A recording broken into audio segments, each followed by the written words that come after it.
Hey everyone, Brian Eckberg here with your daily demo. We're taking a look at 2010 FIFA World Cup South Africa. Luke did, I got that correct the first time, amazing. You're the producer on the game and you're here. Thank you for being here, we appreciate it. It's my pleasure. All right, so World Cup game, obviously the big tournament is coming later this summer. You guys are working on a World Cup game. High level, what was the goal for World Cup this time around? The goal for World Cup this time was to make sure we brought the authenticity of the tournament to the console, to the user.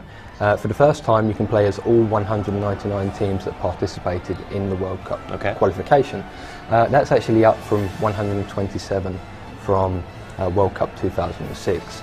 So we've made a big step forward there. So you can play as the Englands, the Brazils, the USAs and the Vanuatus of the world. Right. So we really have gone all out to make sure that you can play as everybody. It's a worldwide game with a worldwide event. All right, well, don't keep us hanging. Let's kick this game off. Right, so another big thing for us was to take the gameplay from FIFA 10 and improve on what they had. So there was quite a few complaints that, and exploits that the users found. So our first focus was to improve a lot of those things to make sure we were giving the user experience, the users the experience they wanted.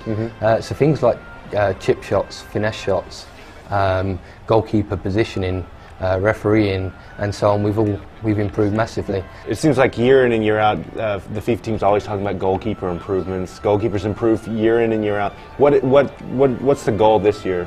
The goal this year was to really make the goalkeepers have that positioning realism that we felt it was lacking. It was also just to improve and just generally add to the realism and the complexity of being a goalkeeper. So really to focus on getting it as accurate as possible. Okay. So in addition to improving the core engine, what we worked with the gameplay team on providing was some authentic World Cup gameplay improvements, things like altitude. So we know that going to places in South America, such as Ecuador and so on, will make it more tricky, basically because of the playing conditions and the altitude that users will experience, or players will experience in the real world. So the ball will actually move differently. We try to replicate that those physics within the game, so it will move straighter and faster. In addition to that, we've added home and away advantage as well, which will see teams adapt to strategies and be more clever in how they approach the game. So a weaker team will generally be more defensive, making it more challenging to unlock those defences.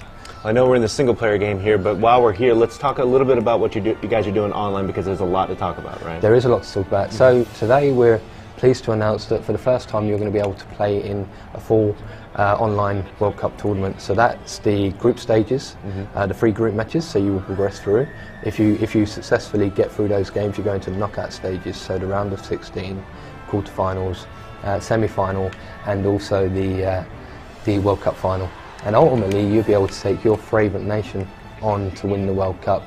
Some important things that we've also done to that mode is we've made it so that you don't have to play and be online for that consecutive experience. You can play one game, you can then leave the game for 1 or 2 days or 1 hour, depending on how your time fits around the game, and you can come back and progress from where you left off. So you can get through and come back to the game, which we're really pleased to bring to the users. Definitely a lot to talk about World Cup. I know you guys have more to announce as we get closer to the release date. Final question I have for you today is, what platforms is it coming on and when's it coming out? 2010 FIFA World Cup South Africa will be available on the Xbox 360, on the PlayStation 3, on the Nintendo Wii and the PlayStation Portable.